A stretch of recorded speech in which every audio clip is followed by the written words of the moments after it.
first speaker on stage today is a creative thinker and an effective conversationalist. He excels in quick thinking and free format conversations. A trained practitioner of NLP and a life coach to several C-suite executives, he is the founder and curator of Awesome Workers and he's a published author of a coaching tool called Awesome Planner. We invite you to a learning journey with this amazing conversationalist. Ladies and gentlemen, please put your hands together as I welcome Mr. Samir Geepee on stage.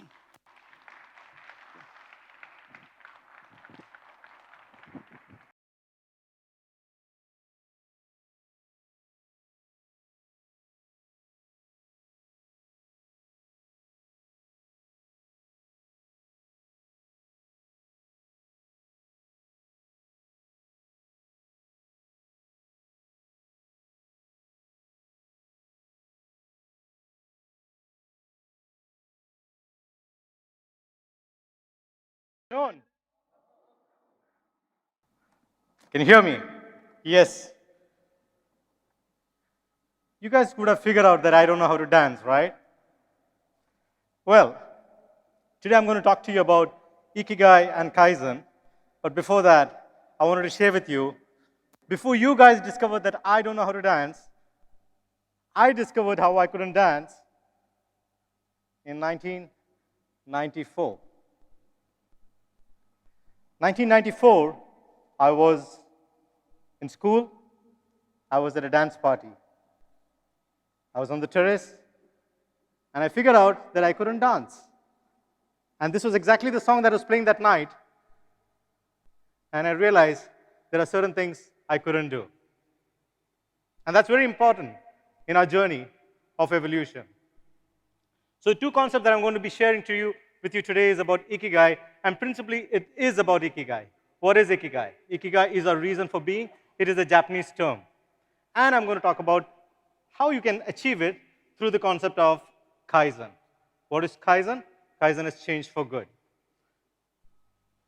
Today, the whole conversation is going to revolve around my story, a few statistics. I'll introduce the concept of Ikigai to you, and then after that, what, how, and when you should apply that in your life. To begin with, what I would like you to do is a small exercise. Turn to the person next to you and share with that person, if you could choose to do anything in life, anything at all, imagine you have to reset your life completely. And you could start from anywhere. What would that one thing that you would do? Go ahead, share in 30 seconds. Turn to the person next to you and just share, if you could do anything, what would you do?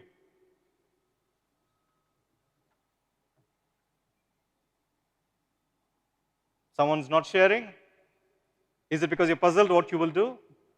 Go ahead, share anything.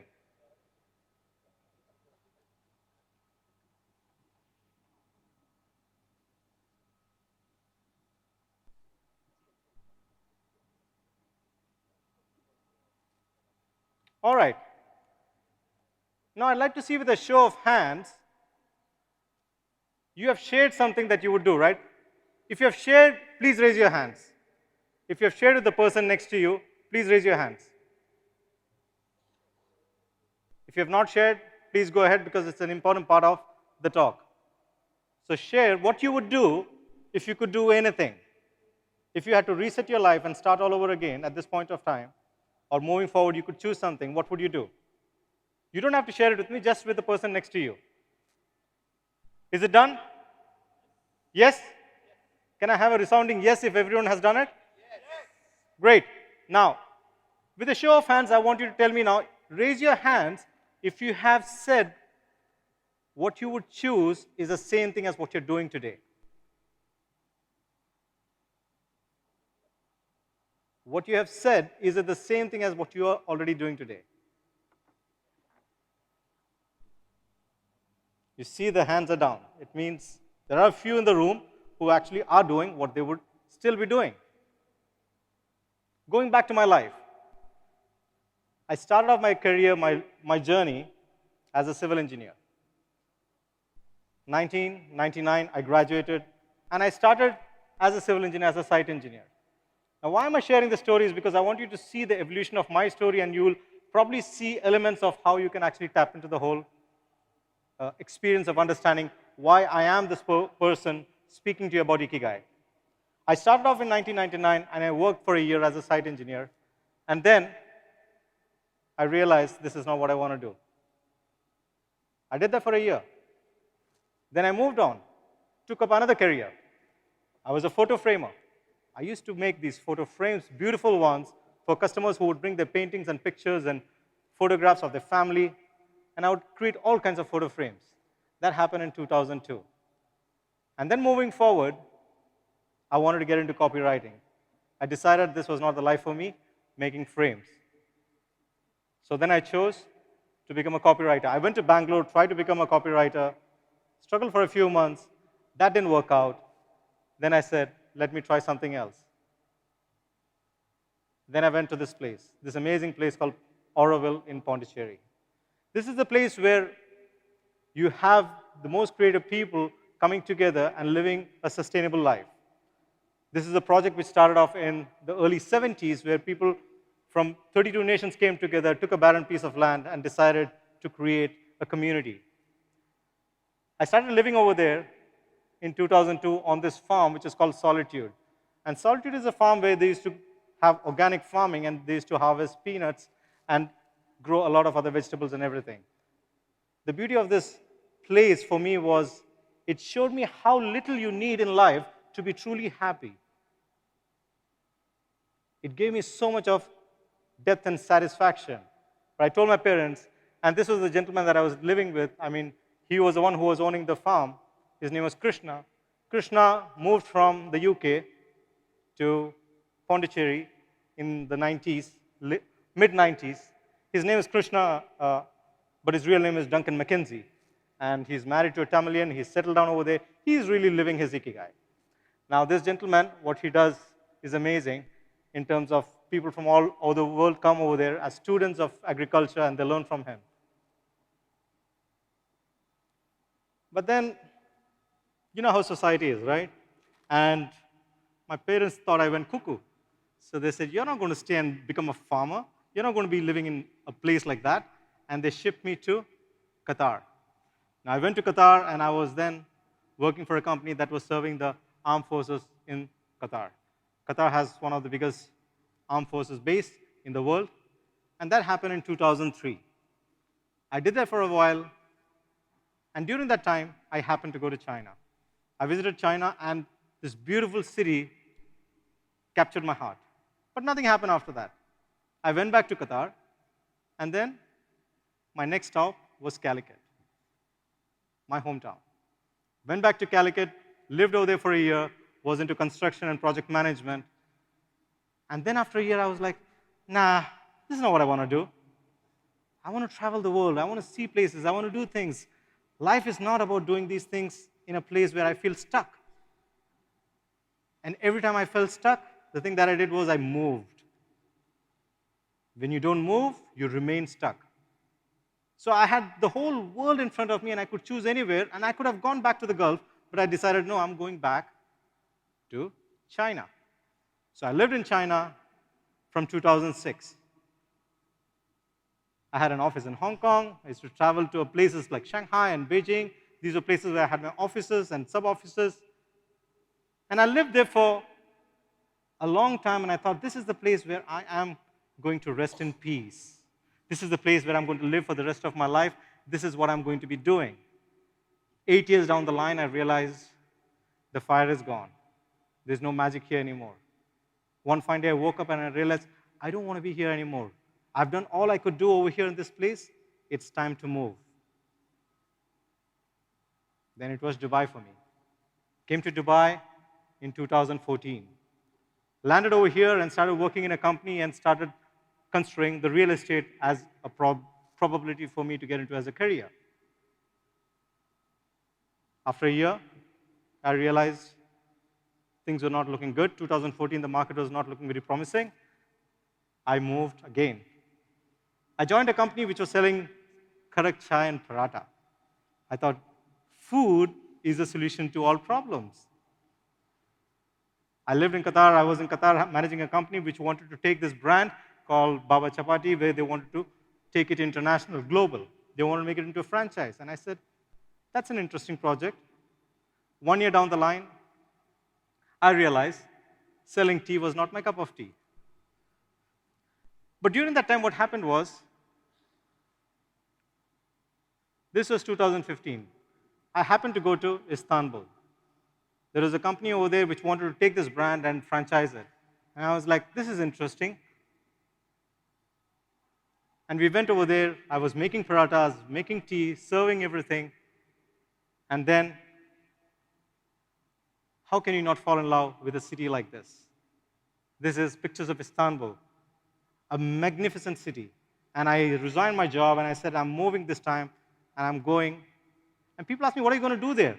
I said, I have no clue. I love the city and I'm going to go down, settle down over there, and I'll figure things out. That's how passionate I was about moving there. What was my love at that point of time? Was to live in a city. And I realized when I look back, all the time I was making choices was about the kind of life that I wanted more than the job. And that was how I was making my choices. But then what happened, something put a stop to that as well. 2016, when I resigned and I was about to leave, there was an emergency which was declared in Turkey. Now, this put a complete halt. Before the emergency, there was a bomb blast, and I was like, shall I still go? Because bomb blast happens all the time. And when the state of emergency was declared, I was like, this is a sign. And then I decided to take a pause and reflect. And I discovered the world of coaching. I discovered the world of coaching and I realized that this is what life has been preparing me for. And the reason why I'm sharing this story with you is because when I look back at my life and when I saw everything that was happening to me until that point of time where I discovered the world of coaching, I realized life was showing me things and preparing me in a way that made me more powerful than I would have been if I had started the journey 15, 20 years back. So every experience that we go through is something that makes us stronger. And I started this initiative which is called Awesome Walkers. And the whole concept is we can all learn from every journey. Every journey, every person around us, there's something for us to learn if we think about it. I posted this on my Facebook feed this morning. The person sitting on my left is Kritika Rawat, who is an RJ on radio. She was a featured guest on that day. And she said something, and the reason why I'm sharing this over here also is because she inspired me at a very deep level by something that she said. And this connects to Ikigai, that's why I'm sharing it over here. What she said was, when she finished her education and she decided to come back to Dubai, the only thing that she knew was she loved to talk. That is the only thing that she knew about herself and what she wanted to do in life. She didn't know what she wanted to do, but she knew she wanted to talk. And it has to be something connected to talking. And when she said that, something went ting in my head. And I asked myself, what is it that I love to do so much?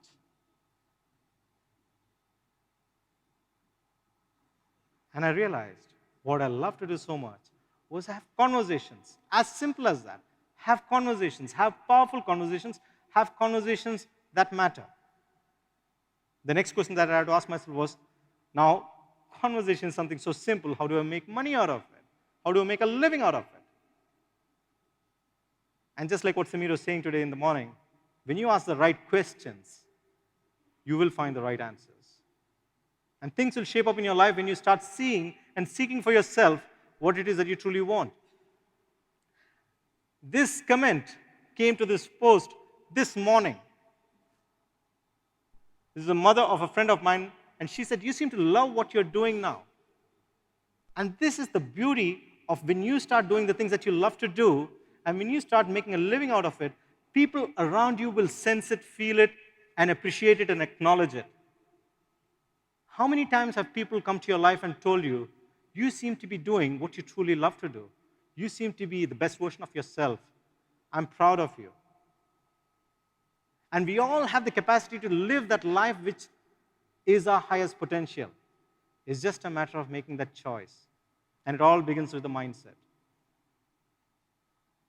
And this was the guiding quote that guided me all my life. This is a quote that I heard in college. Thank goodness. It said, find a job you love to do and you will not have to work one day in your life. And that is exactly what I decided to do with my life. Every time I found out that I am not at peace, I am not happy, I am not satisfied, this does not inspire me, I decided to move.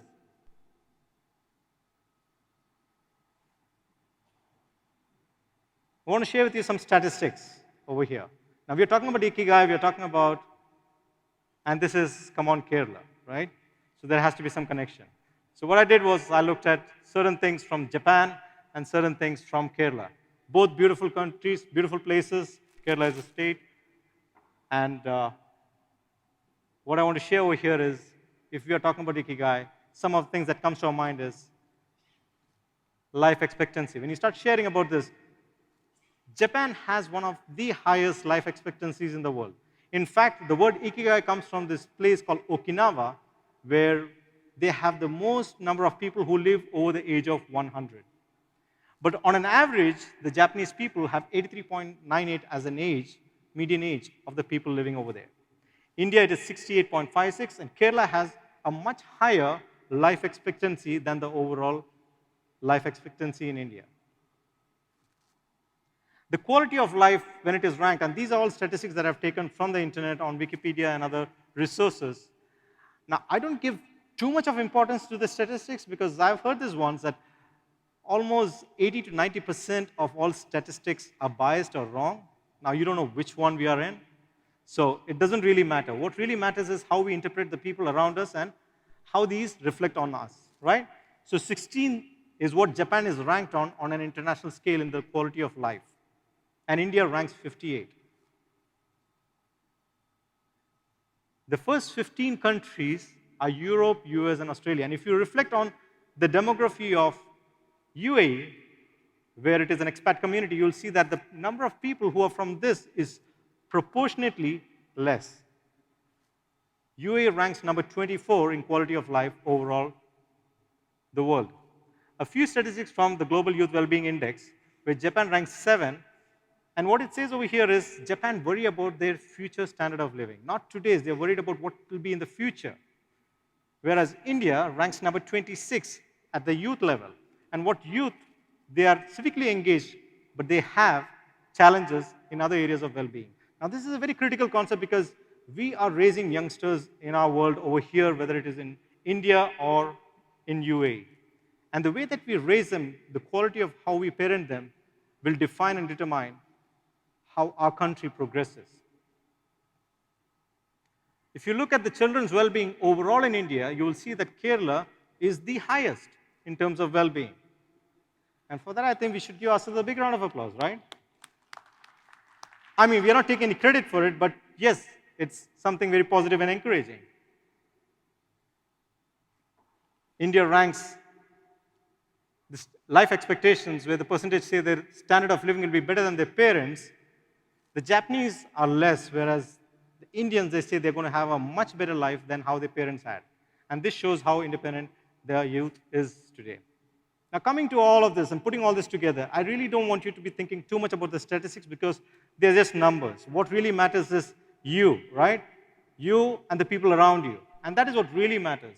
So what is Ikigai? Ikigai is commonly denoted by this Venn diagram, where it has 4 principal quadrants. Let me introduce to you what it is first. There are things that you can get paid for. Now, when it says paid over here, you don't have to look at it from the context of money. It can be in the context of reward as well. Any kind of reward. When this is created, it looks like it is only for work, and it is not really about work. Ikigai is your reason for being. It is the reason why you wake up every day and feel motivated to get out of bed and live an exemplary life. So you look for things that you can get paid for because the world needs it, and that becomes your vocation. Then what will happen is you will also look for things where you can get paid for, and you're really good at it. That becomes your profession. Now, there are things that you're good at, and you love doing, but the fact is you're not getting paid for it, and the world does not need it yet. In that case, it's your passion today. There are things that you love to do and the world needs it, but you're not good at it yet and you're not getting paid for it, which means it's your mission. The day you find the intersection between what the world needs, what you're really good at, what you can get paid for, and what you love, you'll find the sweet spot, your Ikigai. Now, the problem with today's society is this, and that's not a problem, that's a situation. We finish our jobs, we finish our careers, education, and we start by looking for things that you can get paid for, right or wrong? After you finish your education, the first thing that you do is you look for what you can get paid for. And then you find a job and you start getting really good at it. But how many of you know people who are really good in their job, but they're always saying, when can I stop doing these things so that I can start doing the things that I love? They're always thinking of retirement. They're always thinking, it's time for me to retire. I'll retire at this age and then I'll start doing that. Sounds familiar? Right? But imagine if you started from there, from the very top, and you ask yourself, what is it that I love to do? In my case, conversations, right? In your case, it could be anything. And you could choose anything from guitar to singing to anything in the world, even cricket. There are people who make a living out of everything in this world, right? If you start choosing what you love first, and then you start practicing it every day, what will happen is you'll start getting really good at it. Once you start getting really good at it, then you'll ask yourself, what is it that the world needs with my skill? And when you can position yourself in a unique manner to serve a need in the market, then what will happen is you will get paid for it. And then you'll find your Ikigai. And the beauty of this is, if you start from a space you're choosing of what you love to do, you will never retire. You'll never think of, when do I stop doing the things that I love? Because something that you love to do, you will always do it. And that means you'll start living a life which is filled with fulfillment. So choose what you love. Now the what, how, and when. This is very critical. Now we know this concept, and this concept is very familiar to all of us in terms of, probably there are certain of you who are hearing it for the very first time. But as I've been going through this world of coaching and I've been exploring different mindsets and understanding where people come from in terms of their choices, I start realizing that the space that they come from when they make their choices is what is stopping them most of the time. The belief system that they hold is hindering them. So the what? This is the Maslow's hierarchy of needs, where people start from the basics, which means you look for your physiological needs, which means your food, water, sleep, and then you start looking for your basics like money, rent, and all that stuff which has to be taken care of. And then you keep moving up the ladder where it is safety, love, belonging, esteem, and self-actualization. At the top of the pyramid, according to this, is what it says, you are living your highest potential.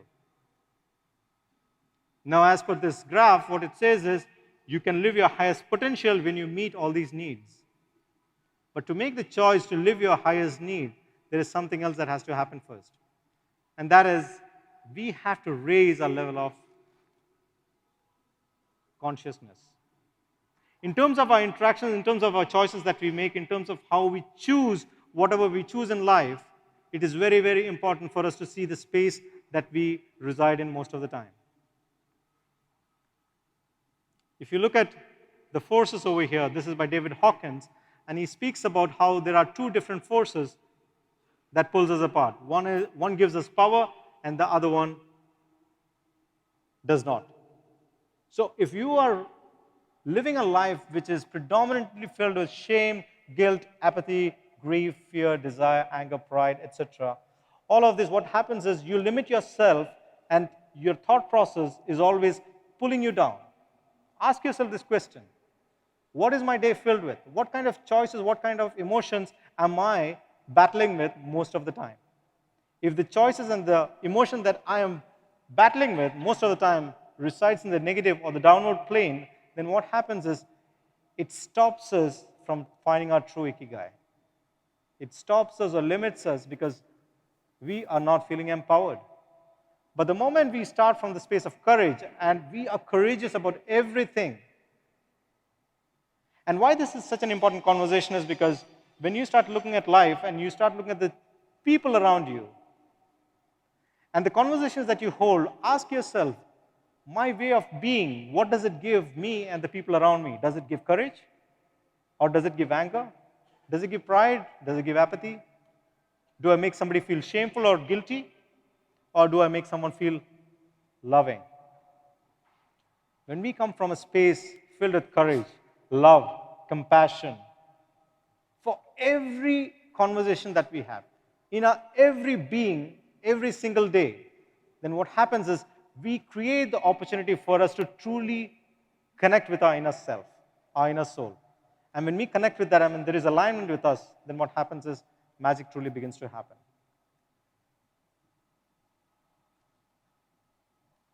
Now, those are the 4 levels of consciousness. There are 4 states of consciousness. And if you look at this, there are 4 ways of how life is happening. One is how life happens to me. And what it means by how life happens to me. Every time something happens to you, you're like in victim mode. You're saying, I cannot do this because my father or my mother or my society or my friends or somebody else expects me to do this, or my situation is like this, or I don't have a degree, or I don't have a certificate, or you will have so many reasons to feel victimized constantly, because of which you will not take the choices or make the choices that will actually help you grow. The next one is life happens by me. In this situation, you are the creator. You take action, you take meaningful action towards achieving whatever you want. And when you raise your consciousness and you go far higher in terms of whatever it is that you truly want, then you'll see that you can get access to a much, much, much more higher level of consciousness. And in that, what happens is you say, life happens through me. You just be. Your way of being is enough. So you come into a co-creation mode. And in this, what happens is you truly begin to magnify. And at the very last, you will see these are people who have heightened sense of themselves and the world around them. And they truly believe that life happens as me. I just have to be and I just have to desire what I want, and manifestation truly takes place. Let me ask you a question. How do you measure your blood? How do you measure your blood? We have a tool, right? Blood test? Yes? How do you measure your cholesterol?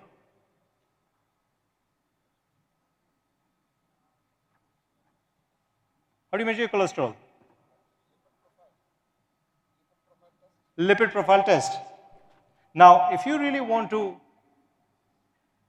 improve the quality of your life, you got to measure it, right? Until unless you don't measure it, how do you improve it? My question to you is, how do you measure your life? Has anyone ever measured their life? Show of hands. And this is so important if you really want to improve it. How many of you really want to improve the quality of your life? Raise your hands. You do want to improve the quality of your lives, but we have never measured it. And we can only improve what we can measure, right or wrong? So the first thing that we have to do is actually measure. And the time that we realize how do we measure is when we create magic. So this is a planner that I created, which is a measuring tool, which allows you to measure your life. And this is the wheel of life. Now, there are 10 areas of life, and you start measuring your life on each one of them.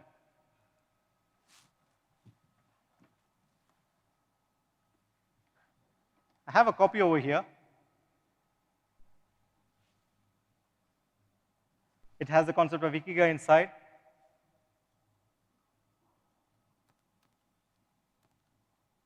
Values, and a resource library. It's available on Amazon. But I want to ask you this. Who wants this? Who wants it? Who wants to grab it?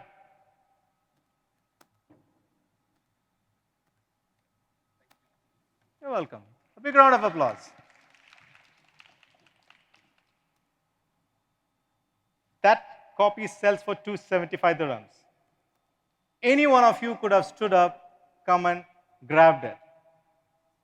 And this is life. You feel so uncomfortable. You feel so uncomfortable standing up and taking action. You hesitate, always hoping that things will come to you.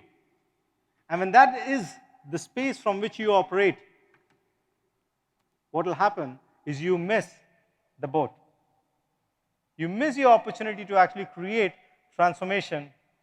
Unless and until you don't stand and take action, things are not going to change. Let me try this one more time. Who wants this?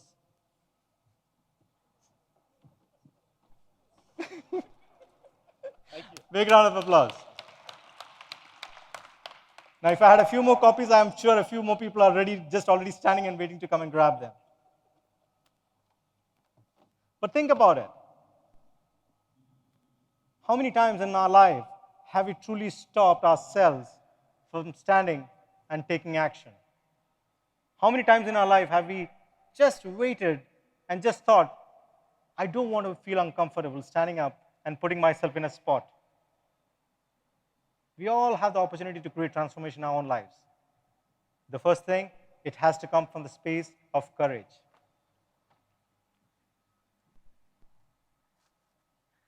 Now, for those of you who have not received a gift, would you like to have a gift? Yes? Yes or no? So, I have to hear a resounding yes. If it's everyone's yes, then we'll have it. Yes? All right. Then we'll have to go through a small exercise over here so that you can get the gift. And this gift will be for everyone in the room. And we have a few volunteers who will come and hand it over to you on your tables. But before that, what you have to do is ask yourself this one question and share it with the person next to you. What is the one thing that you will do for yourself that will make a difference, which you will do every single day? Which you will do every single day for the next 100 days of your life. It has to be an action that you will take, and you have to put a time to it. 6 to 6:30, I will do meditation. 7 o'clock, I will be back to be with my family for dinner. It can be anything. Choose one thing and share it with the person next to you. Go. You have 30 seconds.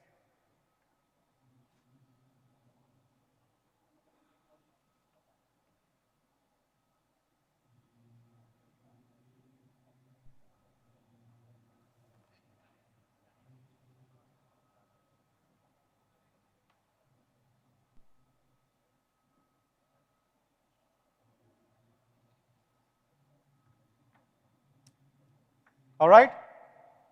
Have you done it? Yes? All of you?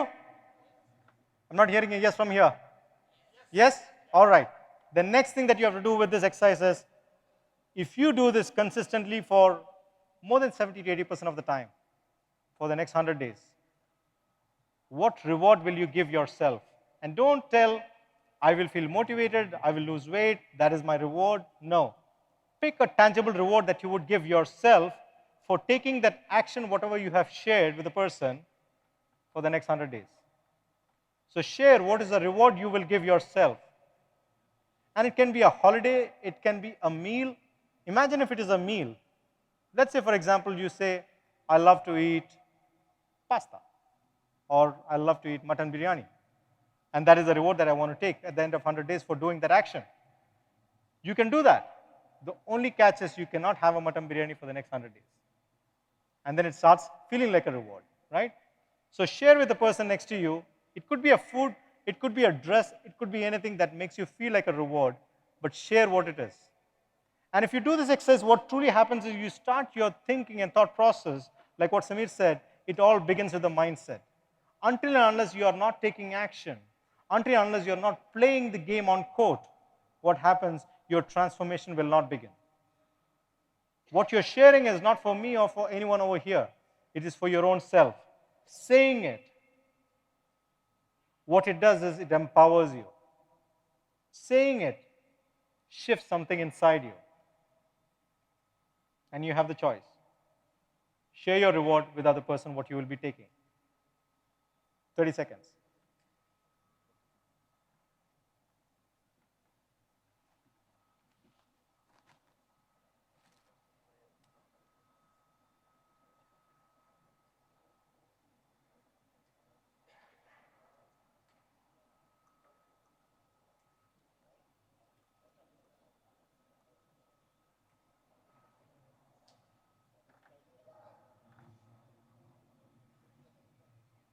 Distribute the cards to all of them.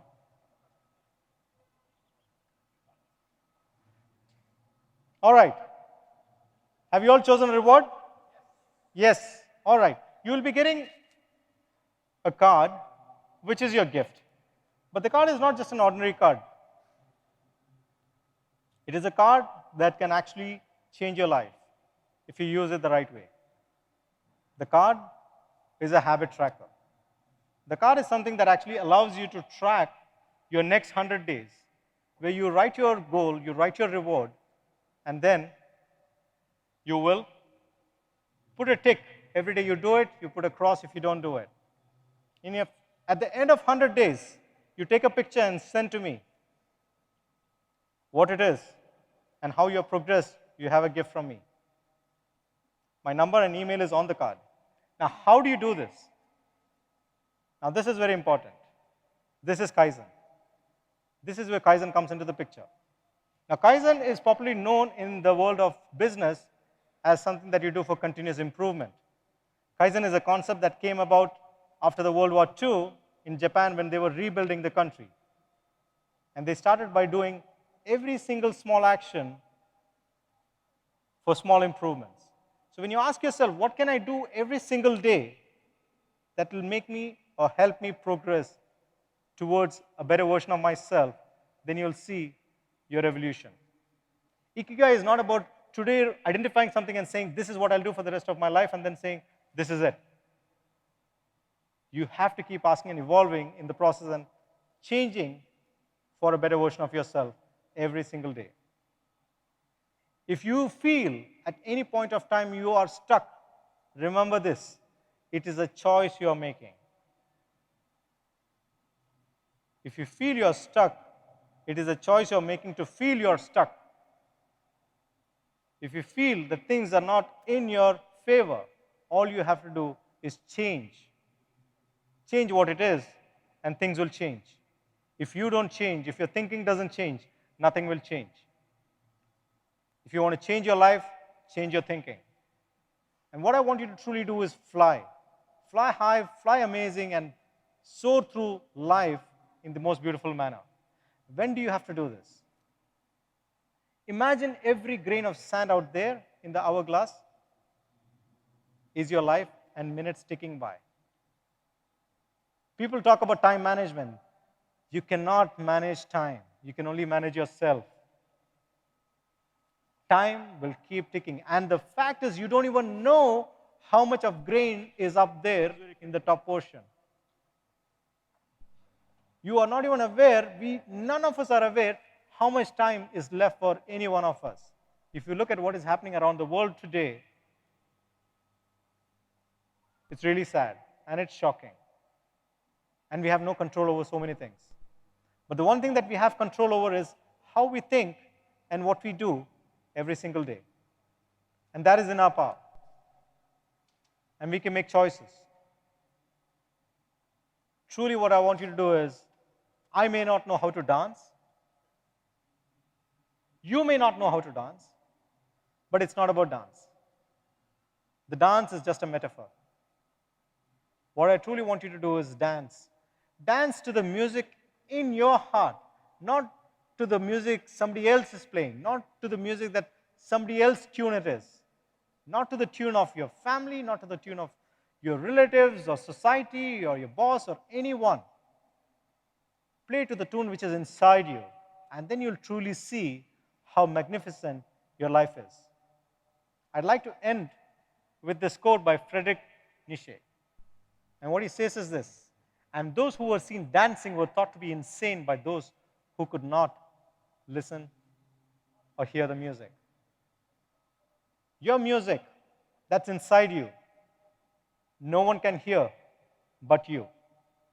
The way you dance should be to that music and not to the music that is playing outside. And the day you define and decide and truly dance to that music within inside you, every single day, every single moment, not just with your work, but with all areas of your life, you truly will see that you will live and find your Ikigai. And you will do it the Kaizen way, because you will look to change for better every single day. Thank you.